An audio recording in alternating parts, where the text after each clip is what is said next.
The man drew a small envelope from his inside pocket, retrieved a card from it.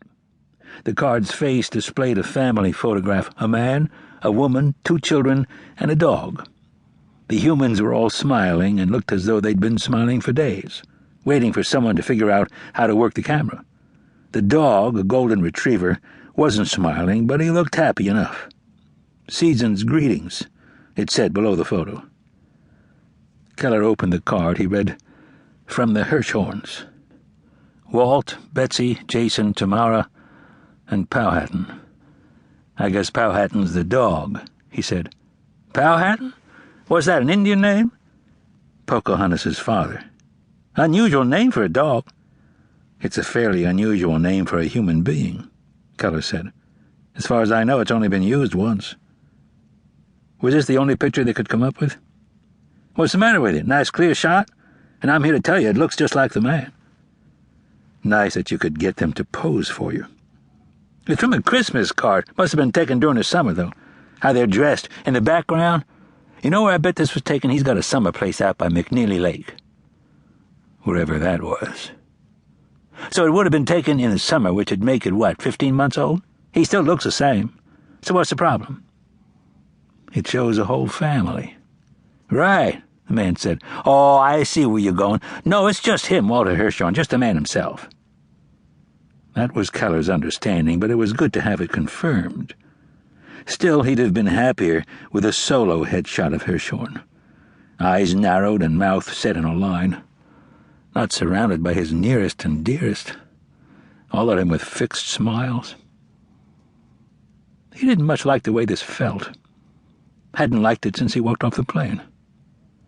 "I don't know if you'll want it," the man was saying, "but there's a piece in a glove box." A piece of what? Keller wondered, and then realized what the man meant. "Along with the registration," he said. "Except the piece ain't registered. It's a nice little .22 auto with a spare clip. Not that you're going to need it. The clip, I mean. Whether you need the piece altogether is not for me to say." "Well," Keller said. "That's what you guys like, isn't it? A .22? If you shot a man in the head with a .22, the slug would generally stay within the skull, bouncing around in there, doing no good to the skull's owner. The small-caliber weapon was supposed to be more accurate, and had less recoil, and would presumably be the weapon of choice for an assassin who prided himself in his artistry. Keller didn't spend much time thinking about guns. When he had to use one, he chose whatever was at hand. Why make it complicated? It was like photography. You could learn all about f-stops and shutter speeds, or you could pick up a Japanese camera and just point and shoot.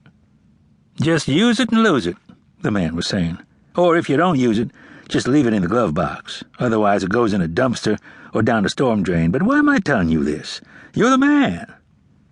He pursed his lips and whistled without making a sound.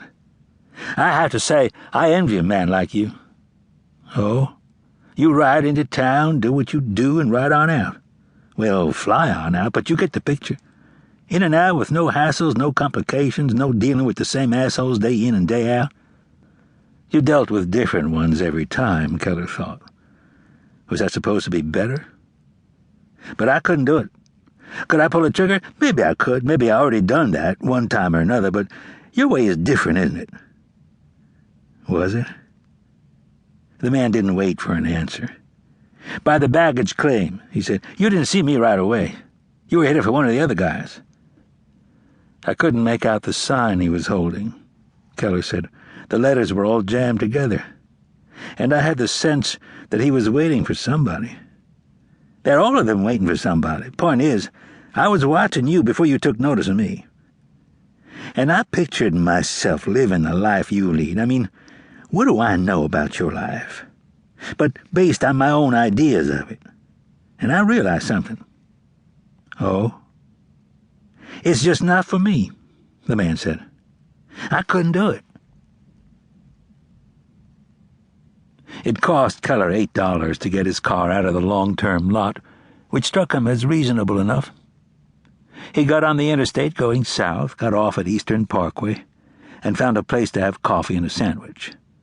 It called itself a family restaurant, which was a term Keller had never entirely understood. It seemed to embody low prices